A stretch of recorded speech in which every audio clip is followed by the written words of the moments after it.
so much. Now I have a pleasant task to perform, and I would like to invite Shashikant Dalichan Shah, Rajesh Bajaj, and Reena Shukla on this stage. Please welcome them with a big hand.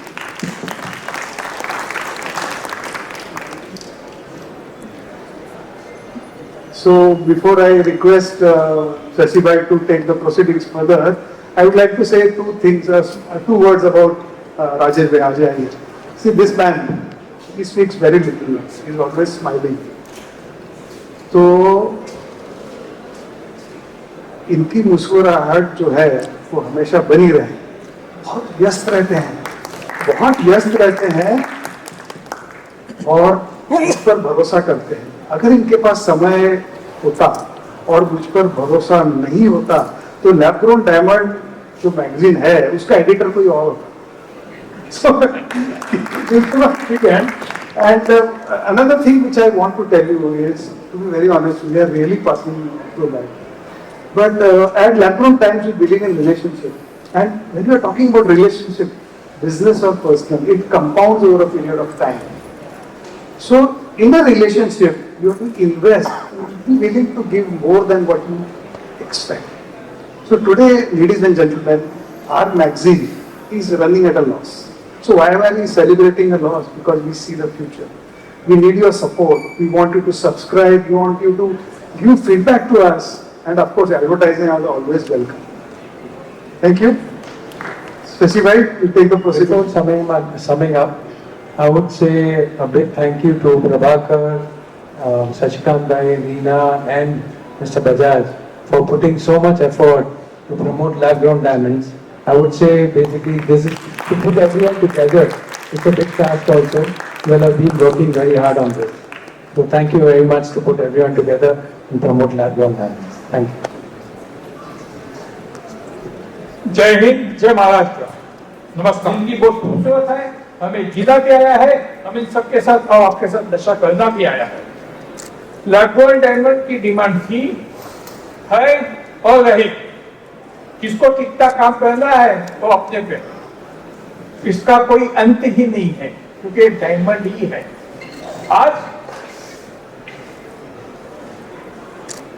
Second anniversary of lab-grown diamond magazine, जो lab-grown diamond council का एक initiative है, और राजेश बजाज और रीना शुक्ला की मेहनत से 2 साल हमने बहुत अच्छा काम किया है और बहुत अच्छा हमको प्रतिफल भी मिला है. इस उत्सव पे मैं राजेश लखानी भाई को बुलाता हूँ, महेश भाई सोनानी को बुलाता हूँ, प्रसाद कबीर को बुलाता हूँ कि हमारे साथ आइए लैब-ग्रोन डायमंड का सेकेंड एनिवर्सरी के अंदर जश्न मनाते हैं.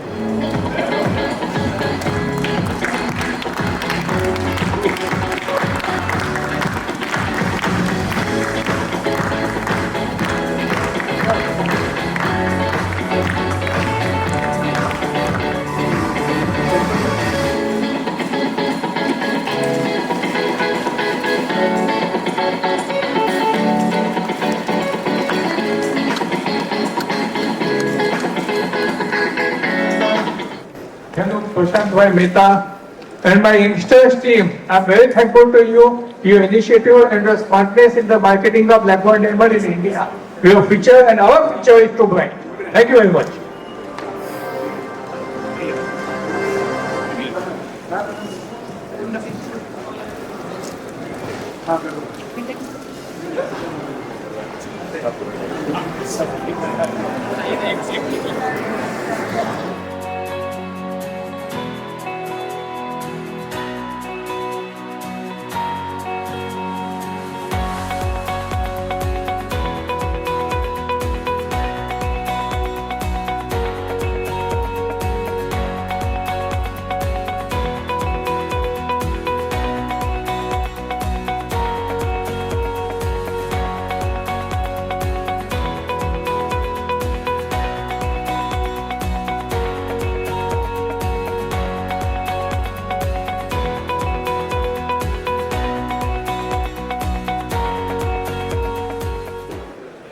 Mr. Baron Dilip Mehta, the keynote speaker for this session, Chairman Emeritus Rosy Blue Alliance, and Mr. Prashant Mehta, founder of Trilokesh Exports. The topic for this session is lab-grown diamond industry's current landscape. This discussion will be moderated by Mr. Anil Prabhakar, a distinguished industry analyst known for his deep insights and analytical expertise. Let us all together extend a very warm welcome to our speakers of today.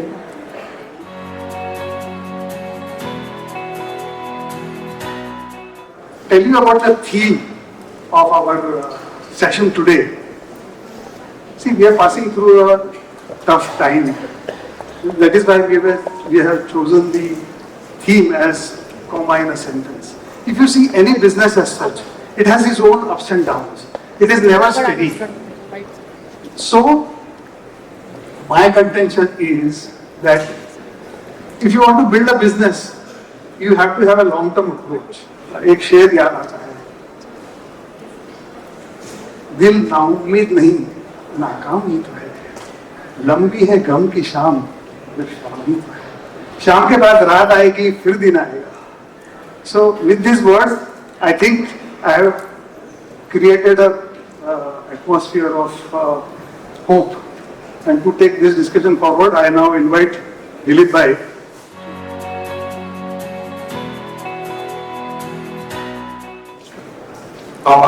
In a sentence. With the rise of lab-grown diamond sparking intense debate and division in the industry. I understand that many of you believe that lab-grown diamonds are the future. They offer affordability and sustainability and appeal to growing segment of the consumer who prioritize that factor.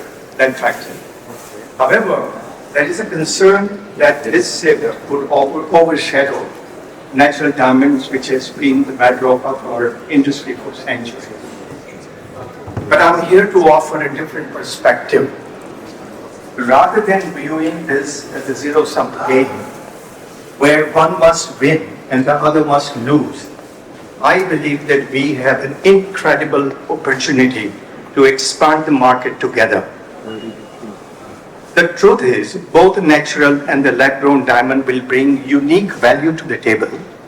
And when leveraged correctly, they can complement each other and help grow the overall jewelry consumption. We're talking about $80 billion jewelry, $84 billion jewelry business. We're talking about natural diamond. And of late, lab-grown has made its way and taken a part of business, which means about $10 or $12 billion worth of jewelry at least is being sold only in the USA of lab-grown diamond. But I actually see, more than that. It's not the $80 billion and you try to eat from each other's plate. What we're seeing is we are looking at to grow the business overall, and I think it's very easy to grow our business to a $10 billion business.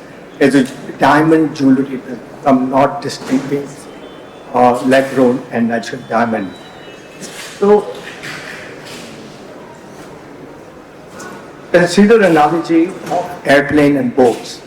When airplanes were invented, many thought that the boats would become obsolete and model of travel.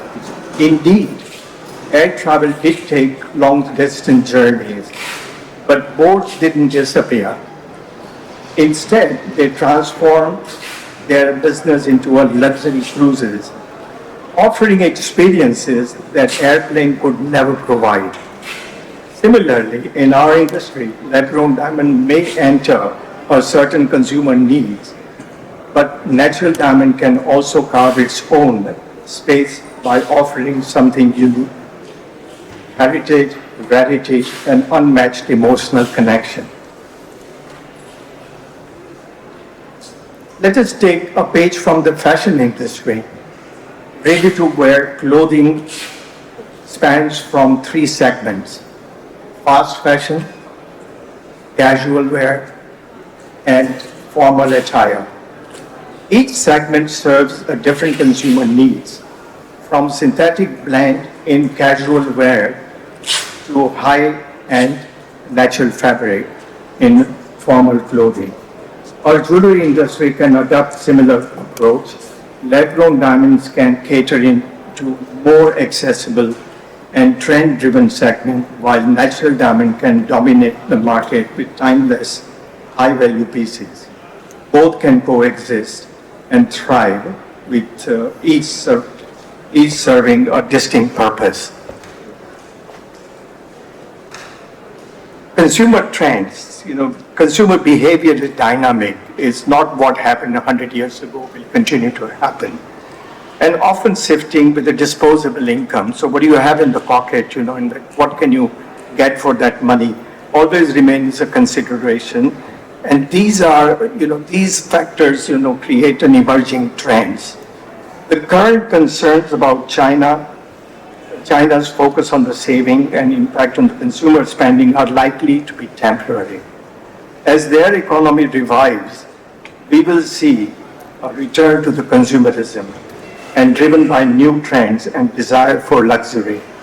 Our job is to be ready with the right offering when the time comes. A few years ago, industry was extremely nervous when Apple introduced stylish smartwatches. Many of us feared that these devices would eat into jewelry business. While Apple may have taken a share of accessories and market, the impact on the jewelry was minimal. Jewelry remains a symbol of personal expression, sentiment, a luxury, qualities that smartwatch, no matter how sophisticated, cannot replace. This experience teaches us that while new innovation can shake things up, they rarely eliminate the demand for its truly timeless, but forces people to become more innovative to match the consumer desire. Now, for those only in the natural diamonds industry, it's important to recognize that lab-grown diamonds are designers' dream. They offer flexibility and the creativity, allowing designers to think out of the box and create exciting new products, including accessories. These innovations should not be seen as a threat, but as an opportunity to enhance the industry and broaden the appeal. Finally, for those who are solely focused on the lab-grown diamond, I urge you to remember a principle that sometimes less is more. While it is natural to aspire to be the biggest and to outpace competition, we must also think about sustainability. Building a business that lasts and requires us to respect the ecosystem of the industry rather than trying to dominate the market at all costs. A balanced approach will ensure the lab-grown diamonds will contribute positively to the industry without disrupting the delicate balance that we have built over the decades.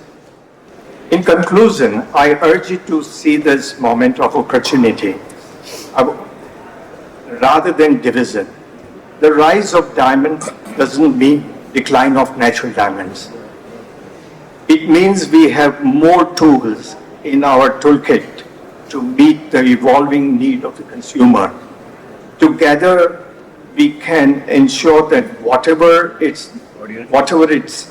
natural or lab-grown, the diamond remains a symbol of love, commitment, beauty, giving us the opportunity to create fresh product for every season and every occasion for generation to come. Ladies and gentlemen, I just wanted to look at this. The 10-carat natural fancy orange diamond framed in lab-grown baguettes. They can really coexist. They look fantastic. And the customer who got this ring finally was in awe. And he said, she said that I could have waited for this thing 10 years and you guys made it happen in 3 months. So they I personally believe that, this thing will coexist together and they may be combined in future. I would like to make a point here. Some positive developments are happening in the gem and jewelry industry.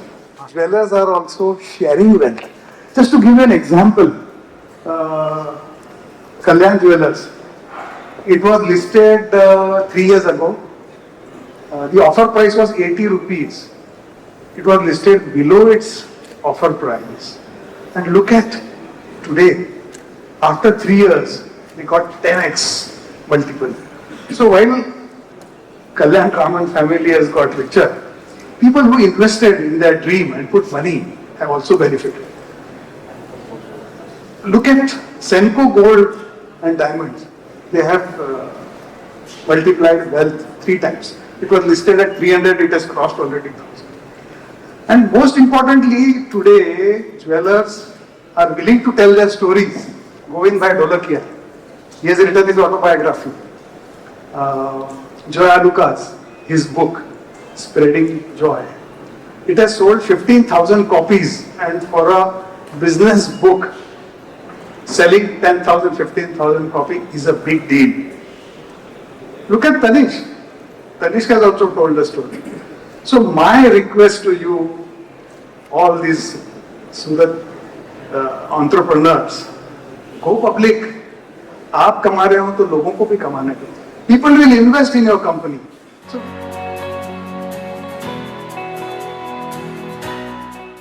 I'll just give you my background. I am Prashant Mehta.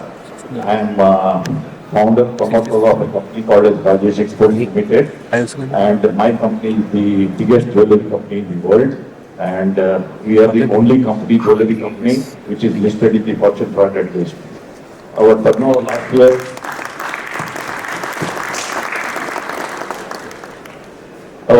last year was in excess of $38 billion. And we are the second largest private corporate in the world, next only to Reliance in terms of revenue. And we are the only company in the human history who is 100% integrated into gold business. We have our presence right from mining to refining to manufacturing to retailing to wholesaling to exports. We process 35% of the world gold. We are basically a refiner. We process 35% of the total world gold, and last year we have processed around 1,600 tons of gold. My entry to lab gold is very accidental. I was to retire, and when I was spending my time happily, I dedicated 2 years of my life. I wanted to dedicate 2 years of my life for the industry. Because I thought what I have earned is from the industry, so I wanted to give it back to the industry. So I was also the president of the Jewelers Association Bangalore, which is one of the oldest associations in the country. We are pre-British era association. And Sasibai called me once that I am the chairman of the Lab Grown Promotion Council, and I want to create a seminar. I want to put up a seminar here in Bangalore. I said, please come and we'll have a good seminar. And then he came here, and then I was interacting with him, and then I came to know about it. I said, it's a wonderful product. Why not we promote this product? And then he was graceful enough to appoint me as the director of the council, and then we are together since last 2 years, I think, and we have been working hard to promote this industry. One thing I will tell, I'm seeing that the people here, hall is full. इतना presence मैंने कोई seminar में नहीं देखा. What will this prove? This proves this industry is going to grow.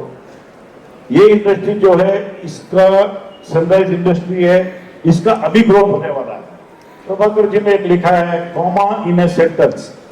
What is comma in a sentence? We have come to a pause.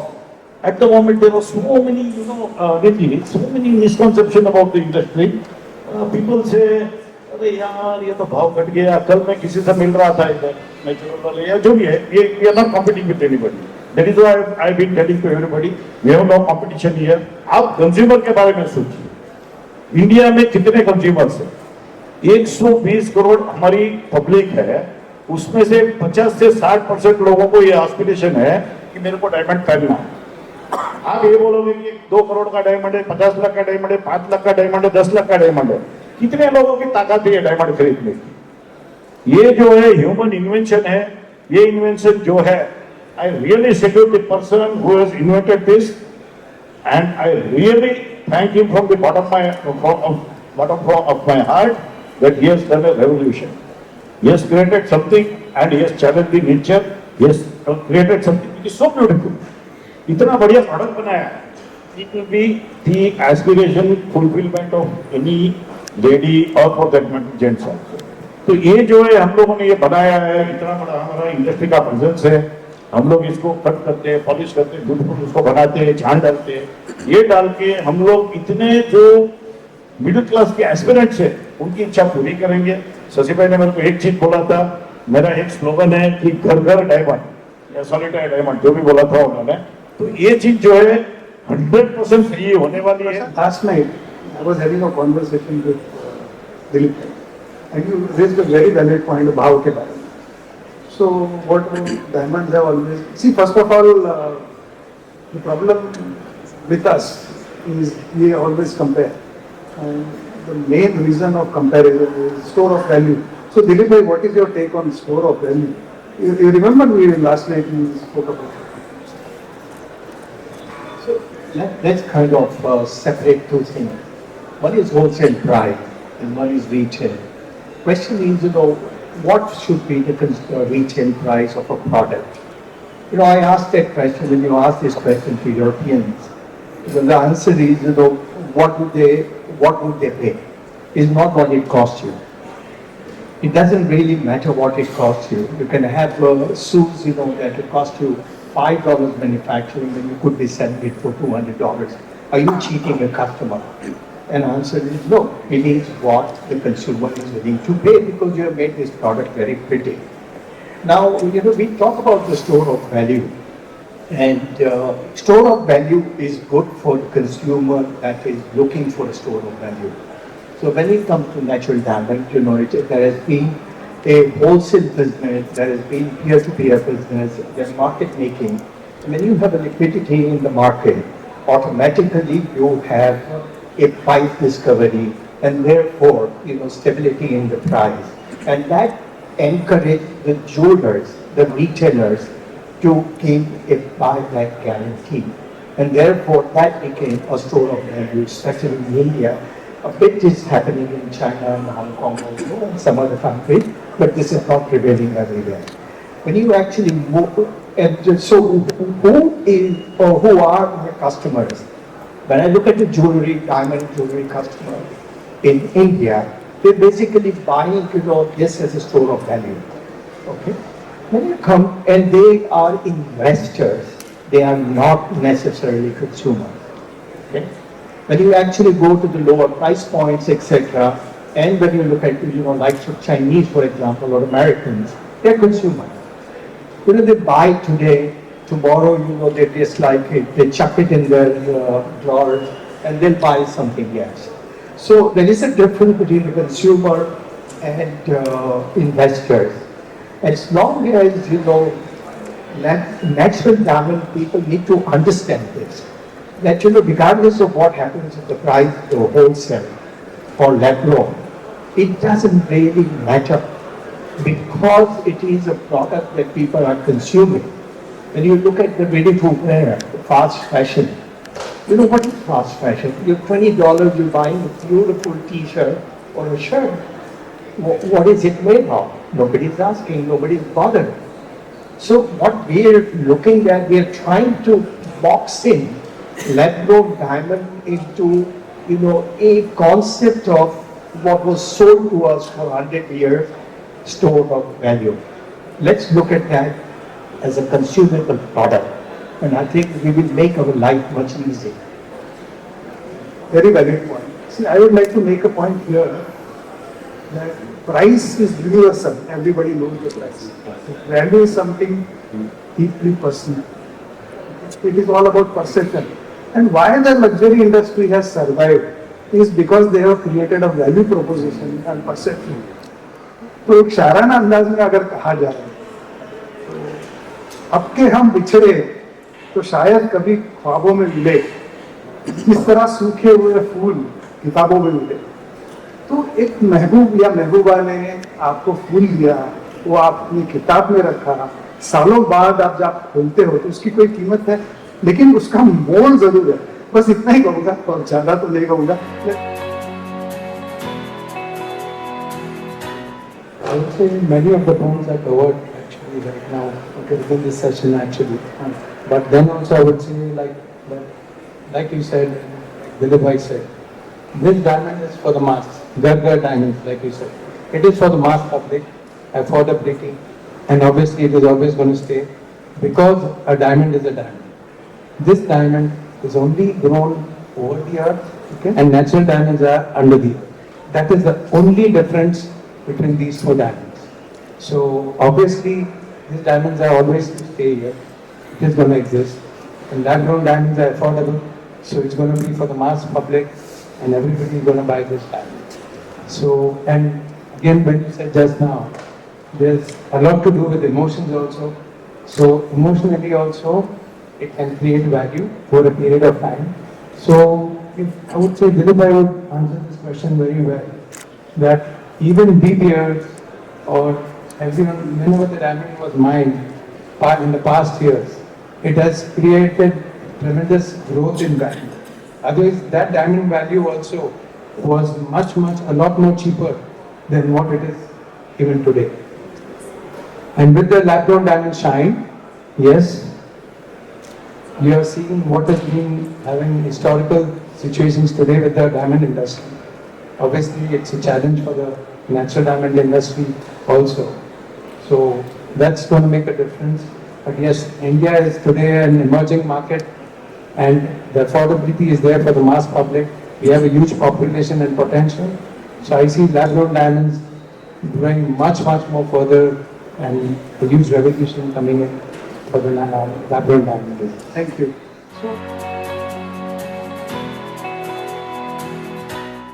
These guys are all, they believe in volumes. Okay, they're saying it's a mass product. But, some people think, hey, it's luxury because, see, the manufacturing mindset is produce and sell. But how do you build brands, create value? So, what are your views? Can you share with us? Yeah. Hi everyone, I'm Nivedita. So basically I'm a computer science engineer, as you said. I also am a millennial, I would say, this generation who doesn't just think jewelry as an investment. I think jewelry as an accessory. For me, lab-grown diamonds is such an amazing invention of a human being, like technology. In jewelry, lab-grown diamonds is made so much difference according to me.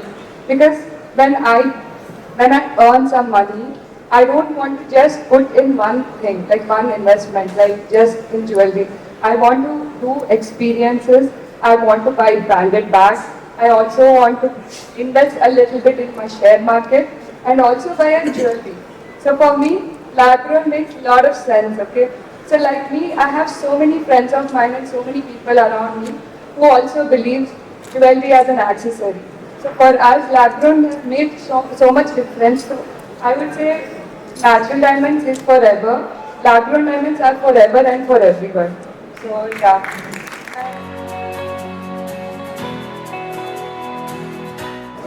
Hello everyone, I'm Darshan Manimaran. I'm a first generation jeweler, so I have zero background in the UK at all. I've lived in the UK for 5 years, done my masters in finance, returned back home and was looking for a good business opportunity. Then later, one fine day, I just discovered lab-grown diamonds and I just googled it and I was like, this can't be real, right? How can a diamond be made in a lab? So my mom's a short history. My mom's an aggressive diamond jewelry buyer.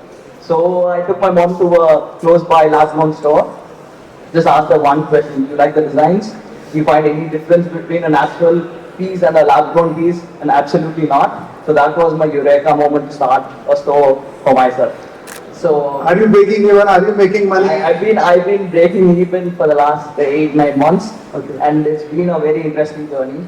And what about the price confusion? Does consumer come and ask you about the falling prices? Absolutely not. So I believe the prices the consumers are willing to pay is exactly what it needs, and the branding, the storytelling, the aspirations of the women needs to be triggered, and they'll be ready to pay even 50,000 per carat. I feel that's end of the day. People are charging 50,000 per carat. End of the day, that's Yeah. yeah. So it can be done in that way. So prices are absolutely not bothered by the customers at all in the consumer point of view. Whereas the resale and those promotions are there where the customers want to know what exactly is going to be the future of lab-grown diamonds, right? End of the day, we need to educate the customer that these lab-grown diamonds are not an investment in I think anyone's, right? It's not an investment at all. It's an accessory as Nivedita told. It's a bling. Sorry? It's a bling. True. So if we educate the customer the right mindset, and moreover, what I really like about this lab-grown diamonds, there's endless opportunity for design. There's absolutely zero limitations for the design aspect. Say, upper middle class women like my mom aspires to wear something like Ayanikaa merchant's necklace, right? It wouldn't have been possible 5 to 6 years back, and now that can be possible in like 10, like a couple of lakhs, right? So I totally believe that is a really empowering all the women out there who can aspire for whatever designs they can. So I feel that's it. Thank you. Very valid input.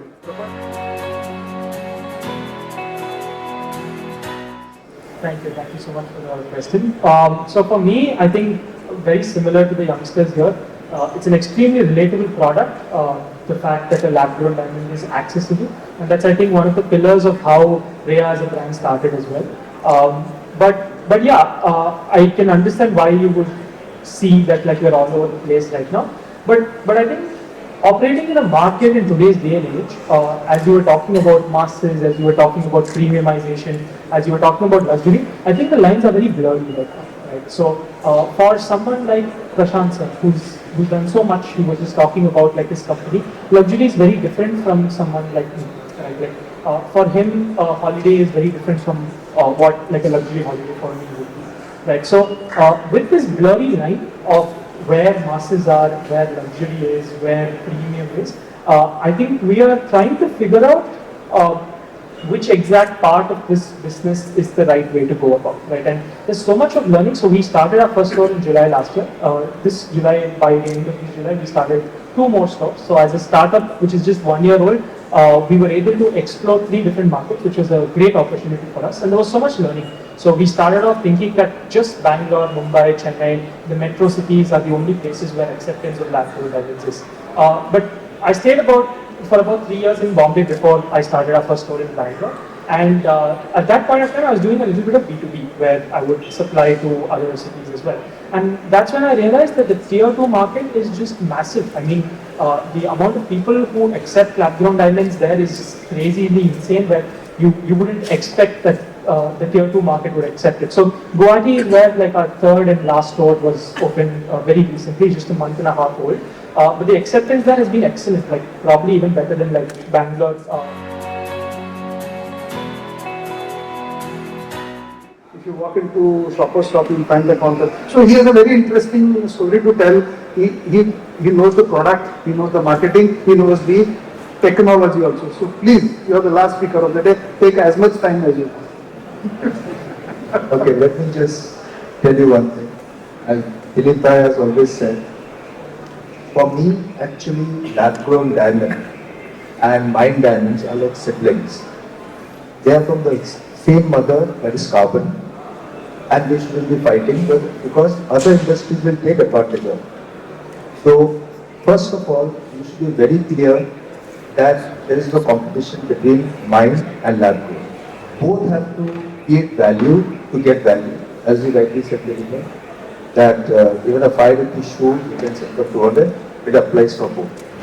So I think we as an industry, if we can really take it forward, it will make a lot of remaining. It's a learning stage, as Anil rightly says, that it's a comma. But that comma is because we create confusion. What is HPHT? What is CVD? Too much of education to the customer. Vision for them. So let us be internally very clear what to market, what not to market. And what should we create value proposition on within the industry instead of trying to educate the customer like what is an XPH and what is a CVT. Let us create value propositions for them and tell them why they should buy diamond jewelry and what is the value towards it. It can be an emotional value. Investment should not be the value proposition because jewelry is never an investment. Investment grows, jewelry only has what? It has a resale value. It is the only product in the market, whether you talk about a mobile phone or anything, only jewelry has a resale value. It's not an investment.